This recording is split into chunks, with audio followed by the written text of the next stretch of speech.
The Mayans simply understood the body's natural cycles. So these unfortunate events are not by chance. One needs only to look at the result of the major political decisions of the United States since the inception of the United Nations to catch a glimpse of the ultimate goal. Every major war, assassination, terrorist attack, or security weakness exposed has two specific common themes. One, the unfortunate event makes worldwide news and scares or angers the public. And two, the result, no matter what, is always the expansion of government and the destruction of constitutional freedoms. It doesn't matter what the excuse or the explanation is.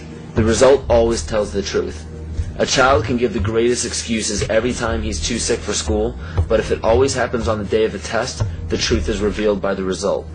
The major media outlets can give every explanation in the book as to why war is declared, assassinations happen, and terrorist events take place, but if they all end up in the expansion of government and the destruction of constitutional freedoms, the truth is revealed by the result. And because the vast majority of the public are completely ignorant of natural biological cycles of man, it is increasingly difficult for them to accept that these events are by no means an accident.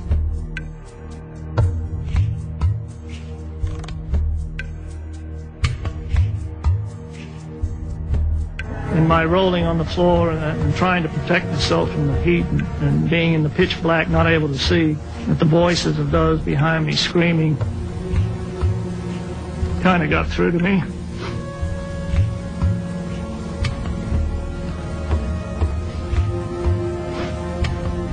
I recognized who they were.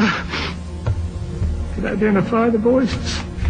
Are they going to come and kill me? No. No. Nobody's coming.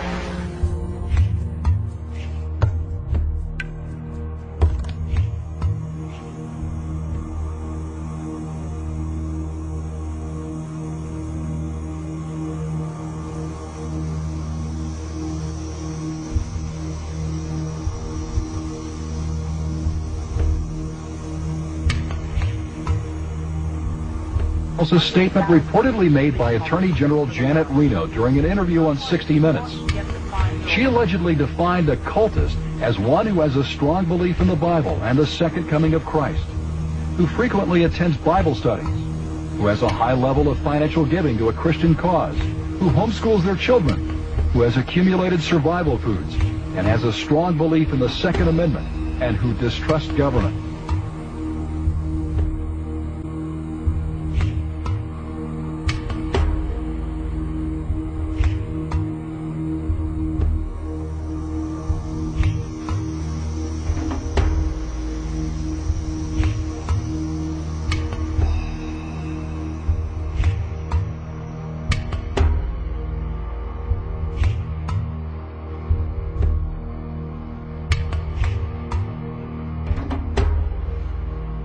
Through federal authorities that a second bomb has been found inside that federal building in Oklahoma City. It was an explosion at 9 o'clock this morning that did that damage you're looking at right there.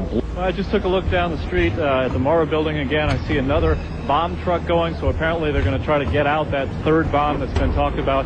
At the present time, the medical teams downtown are unable to get into the wreckage to retrieve more of the injured because of the presence of other bombs in the area. I've been told by the police department that just as soon as those bombs are defused, they will permit the medical teams to enter. Now, we're also hearing from some witnesses on the scene that they've overheard from firefighters that were first on the scene that there was a possibility that there was a secondary explosive device besides the car bomb device outside the building, and that device may have been placed near the nursery. Also, we're getting word now that President Clinton is sending anti-terrorism units down here to look over the situation to find out exactly what went on and what other danger may be out there in Oklahoma City. That's something we need to think about, unfortunately, this time, because, as we've told you, 2 other explosive devices were found that were not detonated, and they were larger than the first. The reports I have is that one device was deactivated. Apparently there's another device, and obviously whatever did the damage to the Murrah building was a tremendous, very sophisticated explosive device. So President Clinton just called Frank Keating, Governor Frank Keating, and he says that 3 FBI anti-terrorist teams are en route to Oklahoma City. Right now they are saying that this is the work of a sophisticated group. This is a very sophisticated device, and it has to have been done by an explosive expert, obviously with this type of explosion. Now, the Justice Department is reporting that a second explosive device has been found in the AP Murrah building in downtown Oklahoma City. We should find out an awful lot when the bombs are taken apart. I think it was a great stroke of luck.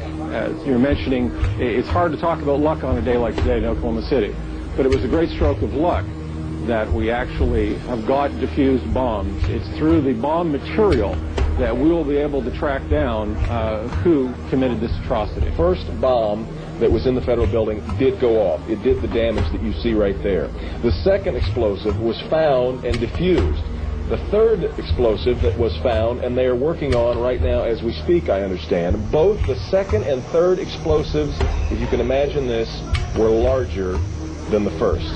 First bomb that was in the federal building did go off. It did the damage that you see right there. First bomb that was in the federal building did go off. It did the damage that you see right there. Still another problem, according to these groups, is the executive branch making a grab for much more police power, some of it highly questionable in the aftermath of the Oklahoma City bombing. It shouldn't be the case that Americans have to worry that their phone could be tapped. It shouldn't be the case that Americans have to worry that their credit records could be made accessible by the FBI without them being involved in any criminal activity. The first draft of the House anti-terrorism bill was so loose it could let authorities define as an act of terrorism, prosecutable by the federal government, everything from threatening your spouse with a gun to blocking an abortion clinic. While the anti-terrorism bills ask for sweeping new powers, the ACLU and others also worry about numerous executive orders that the public knows little about. These orders could give the president, federal agencies, and the military near dictatorial powers.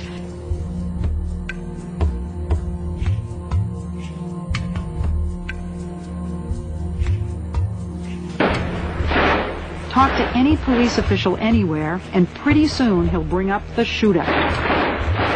February 1997. 2 bank robbers in full body armor and firing AK-47s did battle with police on the streets of North Hollywood, California. It was every officer's worst nightmare come true. Cops outgunned by the bad guys. The one weapon that we've identified could go through a bulletproof vest at 200 yards. After the LA shootout, requests for surplus machine guns increased dramatically. The Los Angeles Police Department alone got 600 M16s from surplus. Nationwide, the number given away more than doubled this year.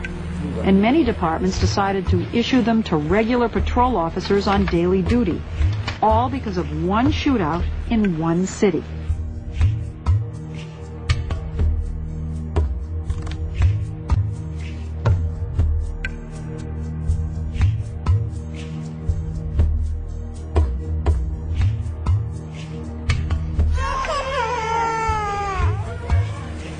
Till now, the diagnosis is not settled for this child. We complain from prolonged fever and this wasting.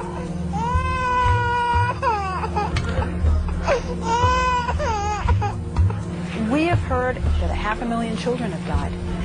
I mean, that's more children than died in Hiroshima. And you know, is the price worth it? I think this is a very hard choice, but we think the price is worth it. Worth it because she believes the sanctions are working. In November 1997, former U.S. Attorney General Ramsey Clark headed a delegation of the International Action Center on his 7th trip to Iraq to investigate the continued effects of the United Nations sanctions on the population. We were shocked by what we saw. an almost total absence of medicines, medical supplies, and spare parts for the equipment. Despite the heroic efforts of medical personnel, babies, children, and the chronically ill continue to die in vast numbers. The United States government claims that Saddam Hussein is to blame for the crisis. What is the real cause of the suffering? The sanctions. They are an extension of the 1991 United States war against Iraq.